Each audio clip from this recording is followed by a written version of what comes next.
Kia ora. Hello. We interrupt our ordinary broadcast where we will normally release a sewing video to talk about history again. No, just kidding. This week we are talking about building an impression and what to do if no one in your area is reenacting the same period. This video is handy for new or experienced reenactors. I'm exploring some ideas initially discussed with a good friend of mine, Museum History Guy. Check him out on Facebook, link below in the description, because a good researcher always links their sources. In this video, we will talk about the idea of an individual impression, my thoughts on the idea, and finally, the how-to. So if you want to skip me saying context and impression a whole bunch of time, jump to the timestamp below. It's kind of here-ish. What is an individual impression? This is the idea that the impression you build and display is self-contained and in itself its own context. Say for example you're in a town and you would love to do Polish winged hussars, or maybe Sassanid cataphract, or maybe 1390s Flemish lowland merchant, but there are no local clubs that portray that era, location, or social status. What do you do? Or maybe you find a group that covers your selected part of history. Say you are interested in the late Roman Republic and you want to be a tribune of the plebs, but everyone else is all juiced up to be legionnaires. How do you make that work? Here is another example. You love the 13th century. You love knights, and you have joined a group that depicts just that. But what is your next step? My answer is the individual impression, not the group impression. But before we move forward, for those who are new to this channel, in brief, what do I mean by an impression? I define it as how I explore a period of history I'm interested in by displaying the costume and fashion, equipment, skills, and maybe even how I interact with my peers in a social setting. I talk more about this in our video, Building and Improving an Impression. Now back on topic. An individual impression is built as if the person you are depicting was plucked from the place and time you are reenacting to now. You do not need the trappings of other people, furniture, or buildings to recreate this impression. You yourself are the context. In the case of the Polish winged hussar, they are dressed in armor. It stands to reason they are arrayed for battle. This is their context. The late 14th century merchant, if plucked off the street, does not need his ledgers and trading goods. While handy for display, the clothing worn is their context. The tribune of the plebs, dressed in his toga and bearing the symbols of office, would function and fit within the group's context. However, if that group is depicting the Gallic campaigns, he himself becomes his own context. That is a Roman tribune in Rome, and the group has their own context. Finally, the knight builds their own impression, that of a 13th century knight, say 1350s, from Normandy. That is their individual impression within the context of the group.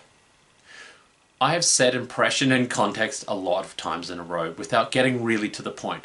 Comment below how many times I say impression and context in this video for extra credit. So what is my point? First, you do not need a reenactment group to start reenacting. It really does help. You can collect resources and skills, which is really helpful. If you are interested in being in a fighting group, it's also nice to have someone to fight against, right? You do not need to be in a group to start to research and build an impression. If you show up to an event by yourself in your own display as, say, a Bronze Age Andalusian goat herder, so be it. Be the best Bronze Age Andalusian goat herder you can be. Even if you are within a group and you are all doing the same period and the same thing, such as the American Civil War or the Napoleonic era, there are different ranks, social classes, regiments, and so on that enter into the dynamic that allow you to explore the gear and historicity of your impression. Second, Context is king. I will say this until the cows come home. This does not just apply to history, that the context of your impression allows you to build an accurate and high quality living history impression. A high quality impression does not mean high class or expensive. Some of the best impressions I have ever come across has been of people displaying lower class individuals. Understanding the context of your impression allows you to refine your research and make more informed decisions about what you need to buy or make to achieve a higher quality result. Now we get to the how-to part of the video. First, think about what era you want to depict, where you want to depict, what social status, and what role in society. To use one of my impressions as an example, 1390s Flemish lowlands, somewhat wealthy merchant. You'll see here I use wealth as an indicator of social status as opposed to serf or freeman and merchant as role in society. Social status and social roles can be interchangeable with many socio-economic factors in history. This is why I don't like to use the term job or occupations, since an occupation may not depict one's social status. Through history, there have been many examples of slave ministers or generals, and if we don't take social status into account and just focused on occupation, we could miss the context and nuances of the impression we are researching. Now I know what I'm aiming for, I hit the book, so to speak. I look up what I should be wearing, what fabrics my clothing should be made from. If I'm a merchant, should I be armed or not? Sneak peek for a future episode. The answer is yes. Are there any specific skills that I need to learn or develop for this impression? As my impression is of someone of wealth, what would someone of my means be wearing if he was plucked off the street? I research what a person of that station would have done with their time, what they would have eaten, what type of furnishing their house might have had. I think of them not as a shadowy figure from the past, but as of a real person I'm trying to reconstruct, though imaginary. I know that some people also like to choose a real historical figure to reconstruct as well, which may be helpful, but your mileage may vary. Once I've done all of this, it gives me a basis for the very basic equipment I need for this impression. One set of clothes, shoes, hat, other sundries. I know about the fashion and the daily life of the person of which I am displaying. If someone was to ask me about my impression and my historic period, I could talk about the life of a merchant from 1390 Flemish lowlands and what their day-to-day life would be like. Just as if you were to ask me what I did in my day-to-day life and what clothing I wore.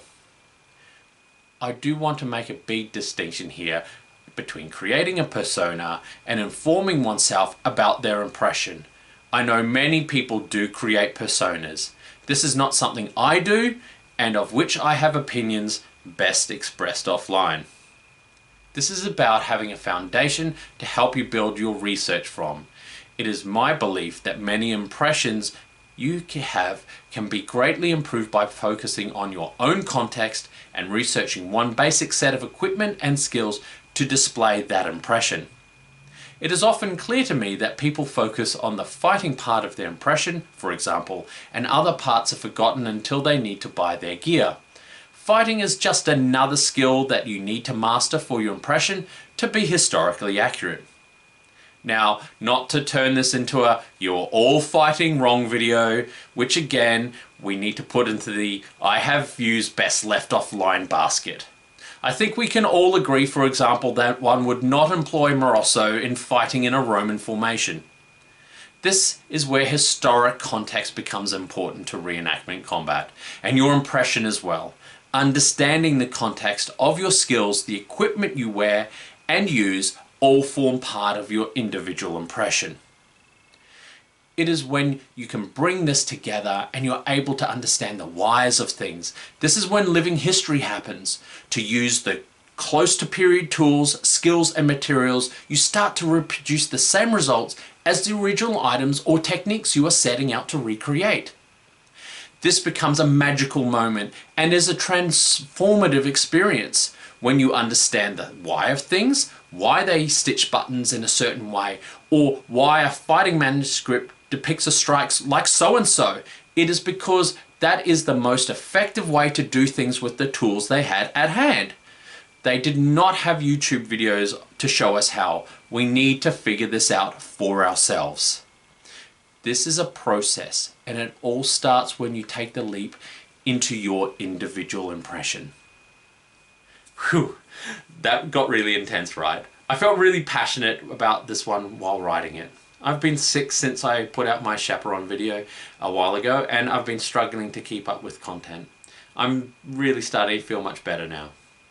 We are really looking to grow the channel, so if you enjoyed what you saw, please help us beat the algorithm. Share this with your friends, and if not, share it with your enemies. They'll hate it.